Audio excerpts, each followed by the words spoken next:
Morning मेरे प्यारे बच्चों, मैं आपकी संजू मैम आपको एसएससी सब्जेक्ट के अर्थशास्त्र का जो है फर्स्ट चैप्टर आपको पूरा करवाया। अब मैं आपको आज दूसरा पार्ट जो है संसाधन के रूप में लोग इसका अध्ययन करवाऊंगी। मेरे ख्याल से आपको पहला पार्ट बहुत अच्छे से समझ में आ गया होगा।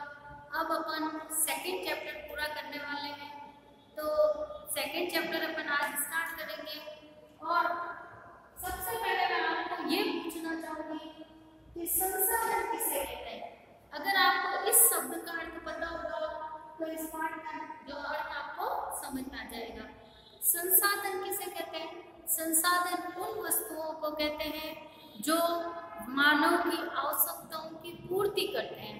अब वो चाहे भौतिक रूप में भी हो सकते हैं और प्राकृतिक रूप से या फिर मानवीय रूप से, किसी भी रूप में हो सकते हैं।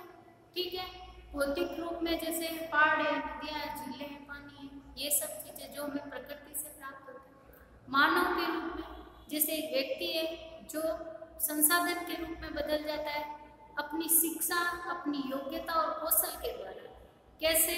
जैसे मैं एक सिंपल लड़की थी, मैंने शिक्षा प्राप्त की, अध्ययन प्राप्त किया, फिर मैंने कौशल विकास के लिए मैंने बीएड किया, यानी टीचिंग के अंदर जो विशेष जो प्रशिक्षण लेना होता है वो मैंने प्राप्त किया और एक अच्छे टीचर बन गए। अब आज आपको पढ़ना है और पढ़ने के लिए आपको एक टीचर की ज़रूरत है, और मैंने आपकी इस शिक्षा की कमी को पूरा करने के लिए आपकी सहायता की, आपने मेरी शिक्षा का उपयोग किया, तो मैं एक मानव संसाधन के रूप में हो गई। जैसे अपन डॉक्टर के पास जाते हैं, डॉक्टर भी एक मानव संसाधन है। आप बीमार पड़ जाते हो, आपको डॉक्टर की आवश्यकता होती है, आप उसके पास जाते हो और अपना ट्रीटमेंट करा के ठीक हो जाते हो, तो वो भी मानव संसाधन है एक तरीके से। इसी तरीके से डॉक्टर है, इंजीनियर है, मजदूर है, यानी जो भी काम करके अपनी आवश्यकताओं को पूरा करे उसको संसाधन कहेंगे और मानव संसाधन कहेंगे, जो मानव के रूप में होगा। तो इस तरीके से अब आपको समझ में आ गया होगा कि जो संसाधन के रूप में लोग यानी मनुष्य को जो है संसाधन के रूप में देखा गया।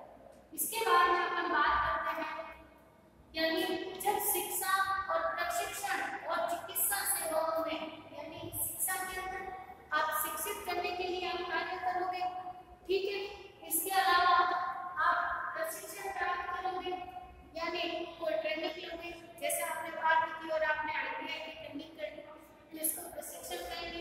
इसके अलावा चिकित्सा सेवाओं में, यानी आप जब तक स्वस्थ नहीं होंगे आप किस तरीके से किसी की सहायता कर पाएंगे, कैसे कोई काम कर पाओगे, इसलिए स्वस्थ होना भी जरूरी है। यानी चिकित्सा सेवाओं में भी निवेश यानी खर्च करना जरूरी है। जब शिक्षा, प्रशिक्षण, चिकित्सा सेवाओं में निवेश किया जाता है, इन्वेस्ट किया जाता है, खर्च किया जाता है, तो जनसंख्या मानव पूंजी में बदल जाती है।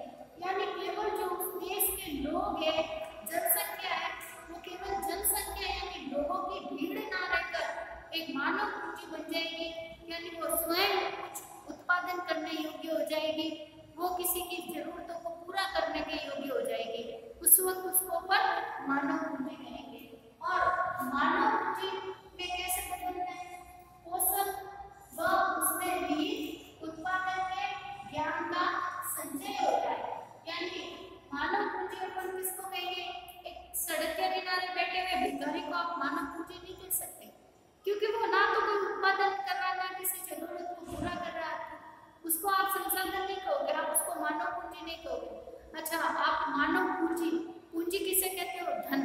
और आपने देखा होगा जितना अधिक शिक्षित होता है व्यक्ति उसकी तनख्वाह उतनी ज्यादा होती है या नहीं होती है, और वो काम सबसे कम करता है।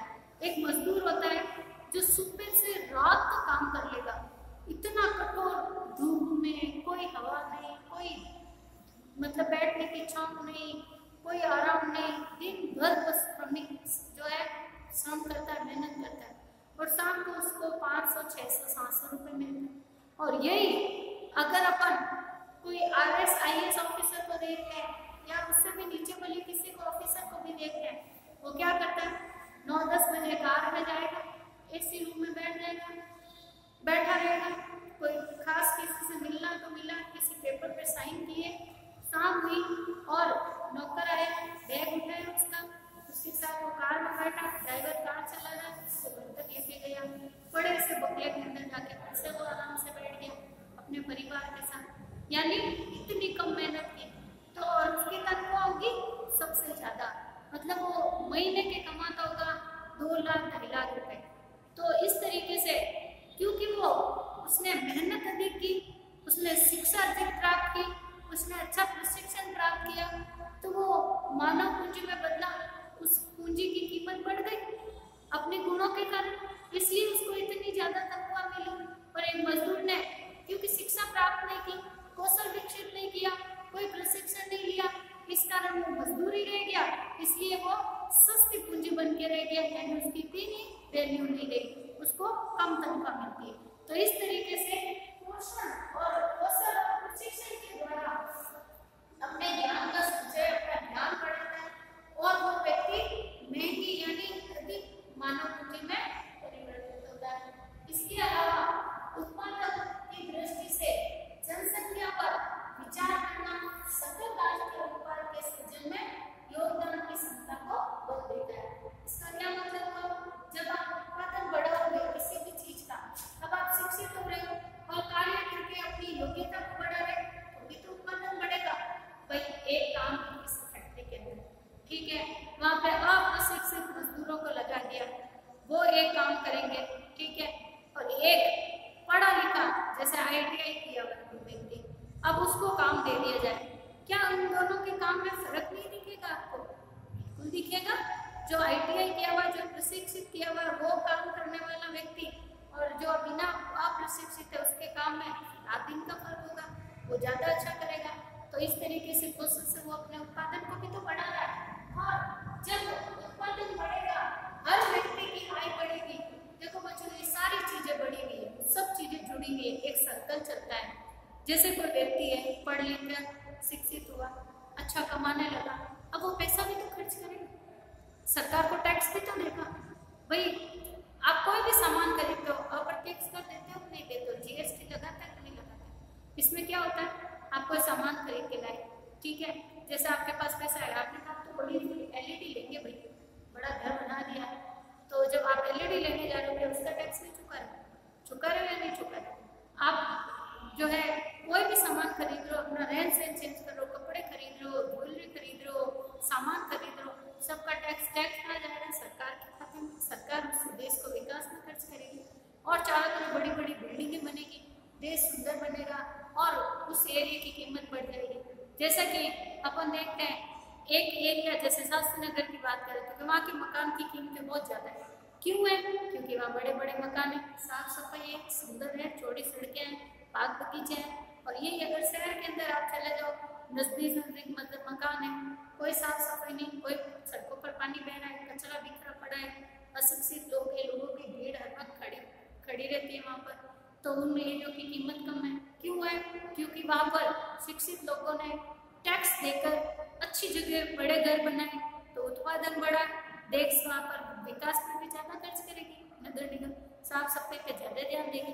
तो इस तरीके से जो है कौशल और विकास से जब हम उत्पादन करते हैं तो इससे राष्ट्रीय आय में भी वृद्धि होती है, जो उनकी GST होती है, जैसे GDP होती है अपने राष्ट्र की, वो बढ़ती है और आय बढ़ती है। इसके अलावा दूसरे संसाधनों की बात करें, जनसंख्या भी एक मानव संसाधन है। यहाँ भी आपके प्रश्न आ सकता है, मानव संसाधन कौन है? तो जो संसाधनों की जनसंख्या भी एक मानव संसाधन है।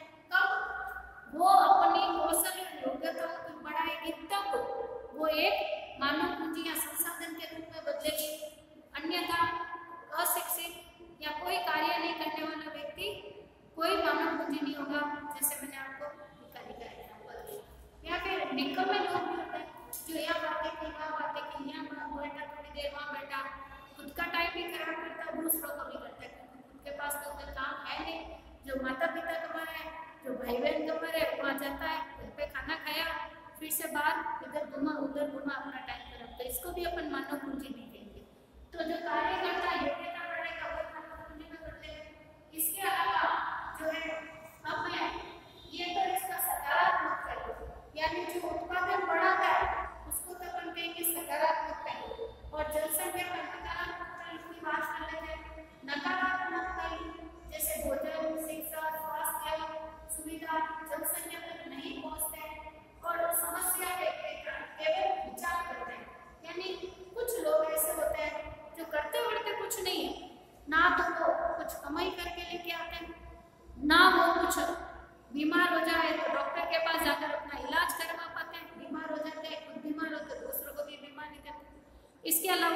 ना वो कोई कार्य ढंग से करते हैं, ना शिक्षित होते हैं, ना चिकित्सा उनके पास होती है और ना कोई स्वस्थ होते हैं। तो इस तरीके से जो व्यक्ति क्या करेंगे, केवल बैठे बैठे विचार करते हैं, अब क्या होगा, अब ऐसा हो गया तो क्या होगा, अब यूं करेंगे तो कुछ नहीं होगा।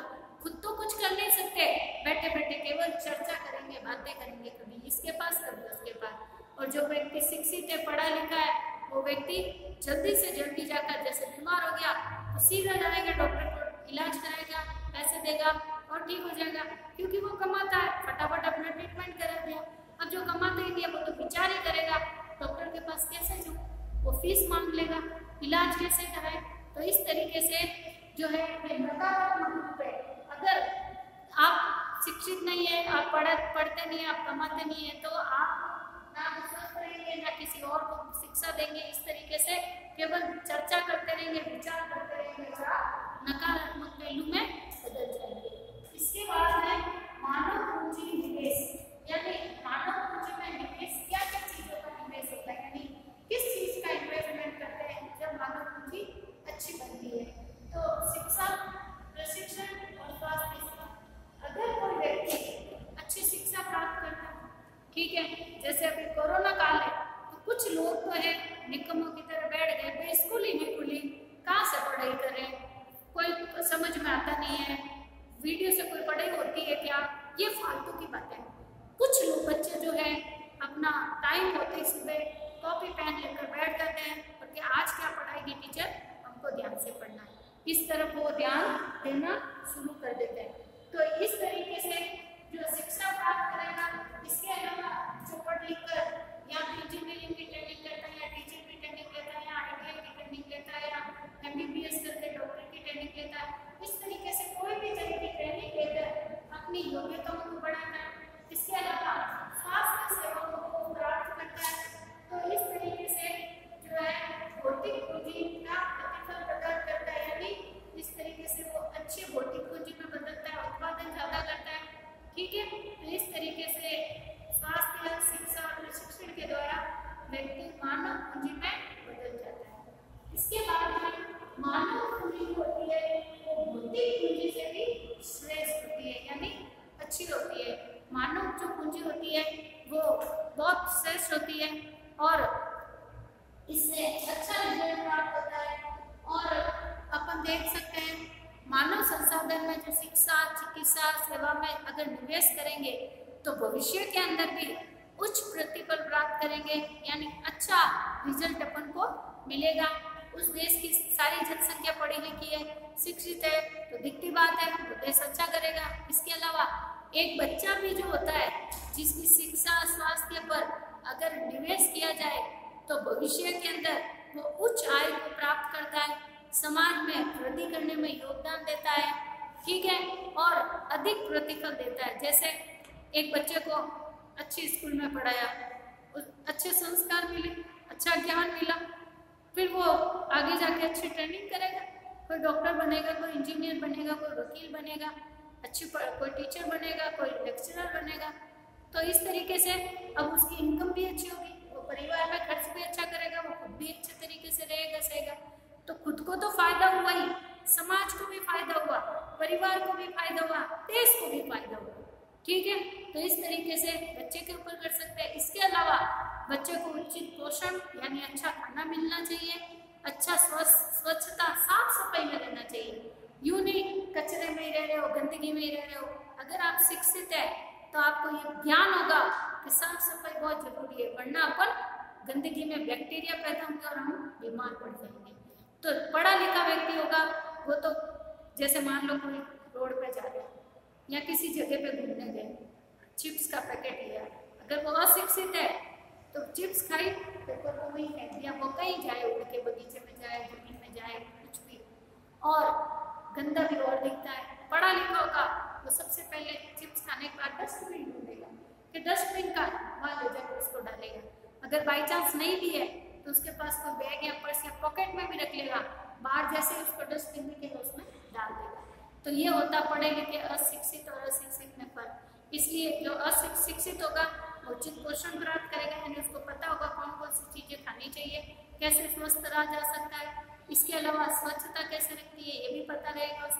इन सब के प्रति वो अच्छी तरीके से रहेगा। इससे एक अच्छा चक्र बनता है, यानी जो इसके माता पिता पढ़े लिखे होंगे तो वो बच्चों को अच्छी शिक्षा देंगे, वो भी आगे अच्छा पढ़े लिखेंगे, तो इस तरीके से वो भी अपने बच्चों को पढ़ाएंगे।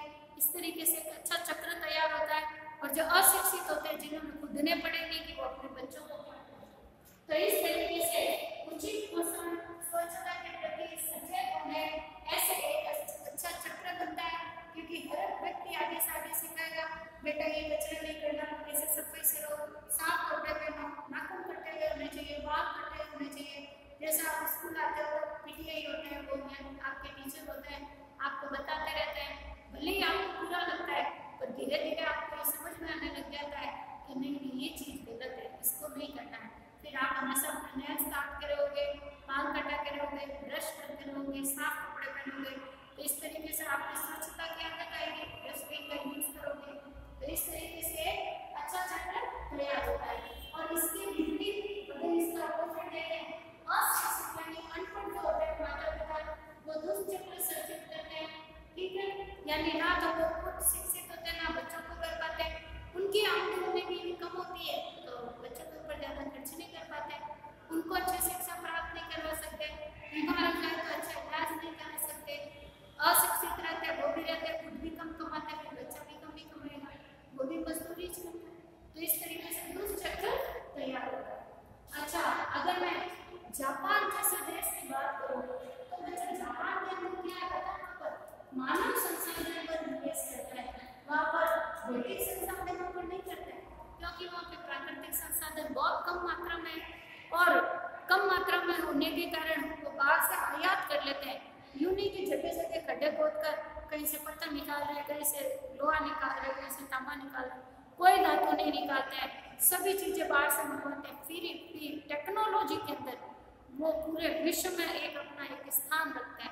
कोई भी टेक्नोलॉजी की चीज देख लो, मेड इन जापान देख ली, कहते हैं अब तो कोई टेंशन ही नहीं है, जापान की बनी हुई। एक चाइना का मोबाइल आते हो और कहते हो, दुकानदार कहते हैं दुकान से उतरते ही सीढ़ी, हमारी कोई गारंटी नहीं। यही अगर जापान के लोग हैं तो वो क्या कहेगा, 10 साल ही देखने की जरूरत नहीं, क्योंकि वहाँ की टेक्नोलॉजी बहुत अच्छी है। क्यों हुई? क्योंकि वहाँ के लोगों को इतनी बढ़िया शिक्षा दी, उनको शिक्षित किया, मानव पूंजी में बदल दिया, इस कारण से। और उन्होंने लोगों पर विशेष रूप से शिक्षा और स्वास्थ्य पर ध्यान दिया, उस पर खर्च किया, और इन लोगों ने आगे अपनी कुशलता, प्रौद्योगिकी यानी टेक्नोलॉजी को काम में लेकर जो है विकास की ओर आगे बढ़े।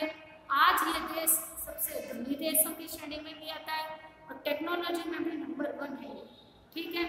तो इस तरीके से व्यक्ति पे अगर सही तरीके से खर्च करेंगे तो वो आगे बढ़ेगा। इसके अलावा जो है, जो ये क्रियाकलाप होता है, यानी कोई भी जो काम करते हैं अपन, इसको अपन मुख्य 3 भागों में बांटते हैं।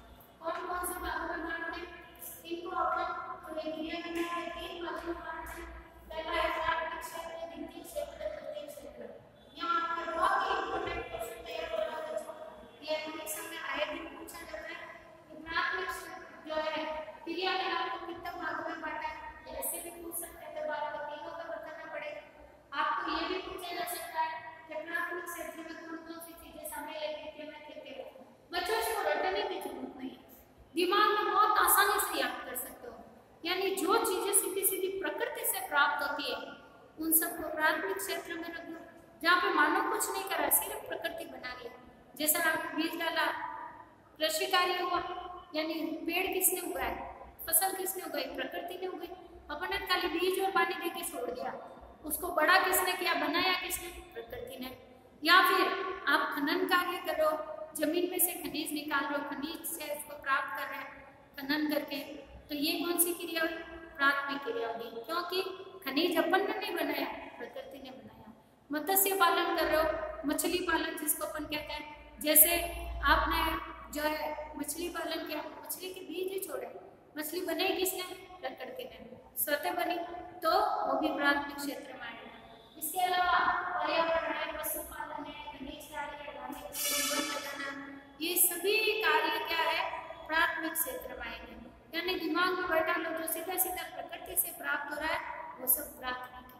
और द्वितीय क्षेत्र के अंदर क्या आता है, विनिर्माण, यानी अपन ने जो प्रकृति से प्राप्त किया है उससे कोई चीज बना देना, जैसे आपने प्राथमिक क्षेत्र में गेहूँ उगाए, द्वितीय क्षेत्र में गेहूँ को पीसना, बनाकर आटा बनाना, आटे से केक, बिस्किट या ब्रेड, कोई भी दूसरी चीजें बनानी जो है विनिर्माण के लिए, या फिर आपने खनिज के जैसे लोहा निकाला, अब यहाँ पर लोहे से आपने कोई कुर्सी बनाई, टेबल बनाई, दरवाजा बनाया, पंखा बनाया, जो कुछ भी कर रहे हो इसको अपन विनिर्माण कहते हैं। या फिर मछली है, इसका आपने तेल निकाला, मेडिसिन में काम में लिया, खाकर बनाया, ये सब। इसके अलावा यहाँ पे पशुपालन करके डेयरी के रूप में दूध, दही, मक्खन बना रहे अपन, तो इस तरीके से ये विनिर्माण जिसमें मोटा निर्माण। तृतीय क्षेत्र के अंदर इन कार्यों को करने के बाद में जो प्राप्त होता है, या फिर कुछ भी नहीं बनाते, केवल अपनी सेवाएं देते हैं,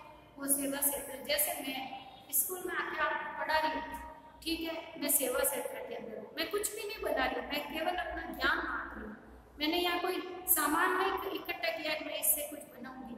आप मेरी तरफ ध्यान से देख रहे हो, मैं आपको पढ़ा रही हूँ, अपना ज्ञान दे रही हूँ, तो मैं सेवा दे रही हूँ, ठीक है।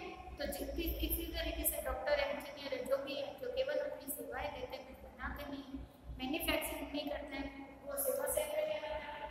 इसके अलावा व्यापार करता है, व्यापारी कुछ बनाता नहीं, केवल चीजों को इधर उधर बेचने का काम होता है। परिवहन यानी कोई गाड़ी चला रहा है, कोई ट्रैक्टर चला रहा है, कोई बस चला रहा है, इस तरीके से जो परिवहन का काम करता है वो भी तृतीय क्षेत्र में आता है। इसके अलावा संचार, फोन है, पत्र है, डाक है, ये सब भी संचार वगैरह इसमें आएंगे। बैंक, बीमा, बैंक में जो पैसा जमा करा रहा है, बैंक कर्मचारी ये बीमा कर रहा है, ये सब कुछ तृतीय क्षेत्र में आएंगे। इसके अलावा सेवा क्षेत्र मैंने बता ही दिया आपको, जैसे टीचर है, डॉक्टर है, इंजीनियर की, पर्यटन के अंदर घूमना फिरना, ये सब दिखाना करना, इस तरीके से ये सभी तृतीय क्षेत्र में आता है। और इन क्रियाओं से जो भी उत्पादन होता है वो सब राष्ट्रीय आय में वृद्धि करता है, ठीक है। तो तीनों क्षेत्र मैंने बहुत आसानी से आपको समझाए। जो प्रकृति से सीधा सीधा प्राप्त होगा प्राथमिक क्षेत्र, उनसे जो चीजें बनाएंगे वो द्वितीय क्षेत्र, जैसे गेहूं उगाया प्राथमिक क्षेत्र, पीस कर ब्रेड बने, आटा, केक, बिस्किट बनाया द्वितीय क्षेत्र, उसको बेचने के बाद में जो पैसा आया बैंक में डाल दिया तृतीय क्षेत्र। समझ में आ गया? इसके बाद में अब हम कुछ आर्थिक क्रियाओं की बात कर लेते हैं, यानी किसी भी चीज को खरीदना बेचना आर्थिक क्रिया कहलाती है। अर्थ यानी रुपया पैसे की जब बात होगी उसको आर्थिक यानी अर्थ कहेंगे। तो जिसमें भी व्यापार वगैरह लेन देन होगा वो आर्थिक क्रिया होगी। इसमें बाजार क्रिया और गैर बाजार क्रिया होती है। बाजार क्रिया है क्रिया होती है जिसमें वेतन यानी तनख्वाह दी जाती है और लाभ होता है किसी चीज को बेचने के बाद में प्रॉफिट होता है हमको। तो इस तरीके से ये कमाई के उद्देश्य से जो काम किया जाता है और परिश्रम करने पे भुगतान किया जाता है। जैसे कोई व्यक्ति आपके घर में आया काम करने के लिए तो शाम होते वो पैसे लेके जाएगा, तो ये सारी आर्थिक क्रिया और बाजार क्रिया। इसके बाद में गैर बाजार क्रिया यानी स्वयं के लिए जो कार्य किया जाता है, उत्पादन किया जाता है, उपयोग किया जाता है और प्राथमिक उत्पादन का उपभोग करना, अपने पास में इतनी बड़ी प्रॉपर्टी है उससे कमाई करना। और जैसे आपकी मम्मी सुबह उठते ही आपके लिए खाना बनाती है, टिफिन तैयार करती है, तो कहती है क्या, लो भाई 50 रुपये नाश्ते के, 100 रुपये खाने के। होटल में अगर ये खाना खाने जाओगे तो वहाँ आपको बिल चुकाना पड़ेगा कि नहीं पड़ेगा? तो जहाँ बिल चुकाना पड़ा वो तो भाई बाजार क्रिया, जहाँ नहीं देना पड़ा वो क्या बाजार क्रिया। समझ में आ? तो इस तरीके से आज हमने जो है मानव पूंजी के बारे में पढ़ा, मानव संसाधन के बारे में पढ़ा, इसके सकारात्मक और नकारात्मक पहलू पढ़े। इसके बाद में हमने कुचक्र सुचक्र पढ़े। इसके बाद में हमने 3 तरह की क्रियाकलाप पढ़े, प्राथमिक, तृतीय और बाजार गैर बाजार क्रियाएं भी पढ़ी। तो बहुत अच्छे से वीडियो देखना, कॉपी में उतारना और इसमें से परीक्षा में जरूर आपके प्रश्न आएंगे, बहुत ध्यान से पढ़ना। तो वीडियो को लाइक भी करना, शेयर भी करना और नेक्स्ट वीडियो में मिलते हैं। Thank you.